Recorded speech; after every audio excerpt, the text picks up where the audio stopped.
Hey everybody, welcome back to my channel. This is the Addicted Bookworm. So this is actually going to be the final video that I'm going to actually be uploading because I gotta go to bed because hopefully I will be working tomorrow. Alright, so though this is a wrap up for the 10th of August, and I did read plenty of books this week. So the first one is going to be Hidden Pictures by Yukaitsu. I pronounce that name? Sorry. So it all starts off with a professor who's talking about this girl that she saw and had her draw this picture, and it ends with a new beginning. So in this one, we have 5 pictures, and our job is try to figure out how they are connected to each other. And we find out that it is connected through one person named Naomi. Naomi, when she was, I forgot, 12, not 9, 12, she killed her mother. And Naomi's life is riddled with protectiveness and also murder. So basically, as we're going through this, we have the first chapter, which is about these 2 students. One is about to graduate, or on the verge, or like maybe a year away from graduating, or something like that, and talking about basically, showing how the pictures fitted. And it was this old woman killing this old woman over a dead body, pulling a baby out. And at first we think that the woman in the picture, not the old lady, is the one who committed some kind of grievous sin. And then the second one has Naomi and this little boy that we think is her son because of what he calls her. And then the third chapter deals with this young man, this reporter. He has to get out of reporting because he came down with cancer of the esophagus. And then this young guy. So they're investigating the death of this man who died, and just everything that goes with it. So at the end of it, what do we get from it? Okay, so here it goes. Here's the connection. So when Naomi was 12 years old, she killed her mother. But what happened was, prior to her becoming a murderer, she was just a normal little girl. Her father bought her a bird, which is where the bird in the tree comes from. The bird is the thing she loves the most. She's very overly protective of defenseless creatures. Well, her father dies, and her mother turns very violent. So in the picture, she drew this house, her and her mother, and she can't, I tell you, she draws a house with only her. Okay, there it is. And she smiles in the photo, but the psychologist is like, this is not a authentic smile. This is a show that the girl is putting up. Well, what happens is her mother gets a hold of the bird and basically tries to kill it. Naomi kills the mother to save the bird. So she goes through school and she becomes a midwife. Well, she marries and she has a son. The son is the poster. Well, what ends up happening is the father turns to be very abusive. Naomi kills him. in 92. So 3 years later, she kills the young guy who made several mistakes. So raises her son. He grows up. Then he meets a woman who turns out to be the same woman that the young man talked to. Well, when she becomes pregnant, something clicks in Naomi's mind, and she causes the death of her daughter-in-law because through salt pills. So she raises the little boy, her grandson, as her son.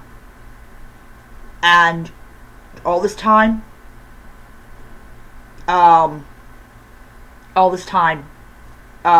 she's able to hide what she's done. Well, she causes the death of her son, so the little boy loses both of his parents. So at the end of it all, not only does reporter get his cancer back, feel bad for him, but also Naomi finally gets caught. She makes that one huge mistake and she's finally caught. What happens? Her grandson ends up being adopted by the reporter. So at the end of it all, it was an amazing book, and I gave it 5 stars. The next one I read was My Best Friend's Exorcism by Grady Hendrix. This is all about, this takes place during the satanic scare and satanic panic. And it is basically about these two friends. Something weird happens to her friend, Greta, and she's at the mercy of her best friend. This has a lot of references to Dungeons and Dragons, the belief that Dungeons and Dragons was demonic, that it kills people, things like that. I did enjoy this one. It goes all the way from the time that they are teenagers to her death at 78.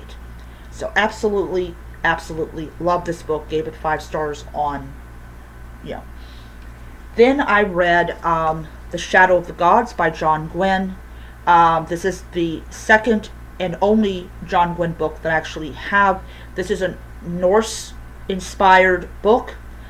Gods, monsters, all that type of stuff. Absolutely loved this book. The pacing was really good. The characters were really amazing. I love the dialogue. I love the action scenes. It was absolutely amazing, and I absolutely loved it. Now moving on to my digital books. All right. So I read Claws for Alarm by Kate Colting.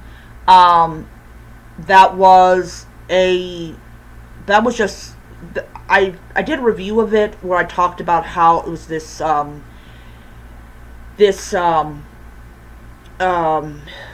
fundraiser, and one of the women ends up with a fancy collar around her neck.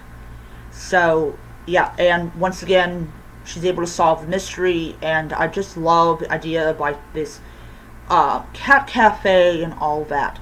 Then I read Steeped in Mystery, a paranormal cozy mystery. This is book number 1. This was on Kindle Unlimited, and it's about this woman who basically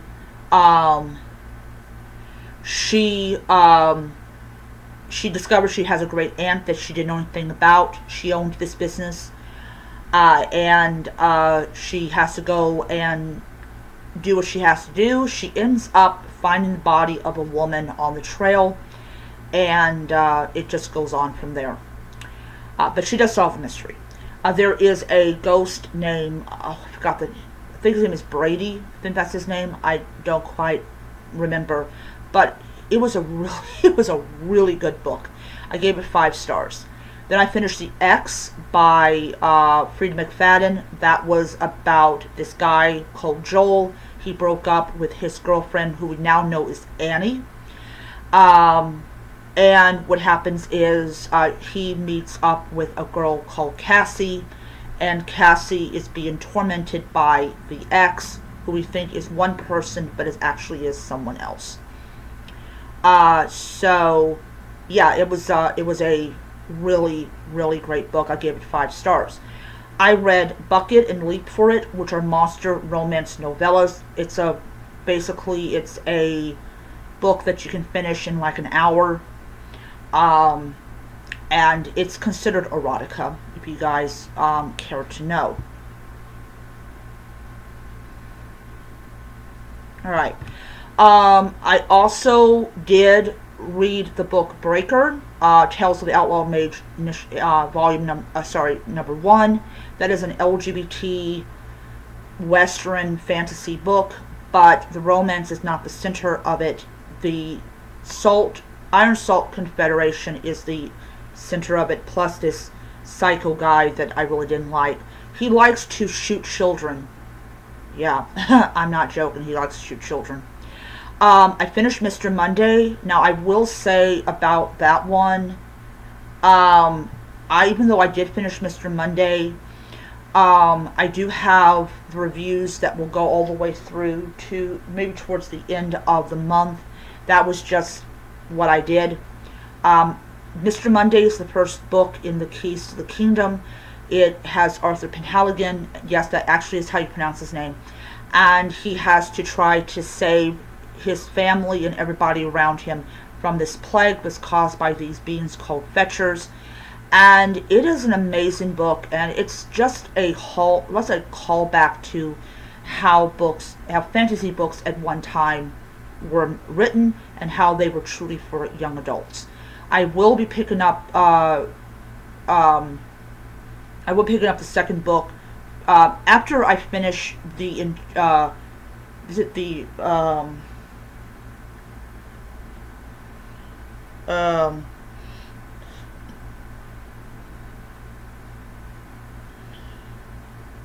Midnight Bookshop, which is what I'm on right now. Alright, so those are all the books that I've read for this week. I really enjoyed my reading journey. Now I'm just hoping that I will start my job journey. So this week coming up, which starts tomorrow, I will most likely not have a lot of time to read, but I will try to read a couple of books this week. So anyways, I will see you guys around. Until next time, be well and keep reading.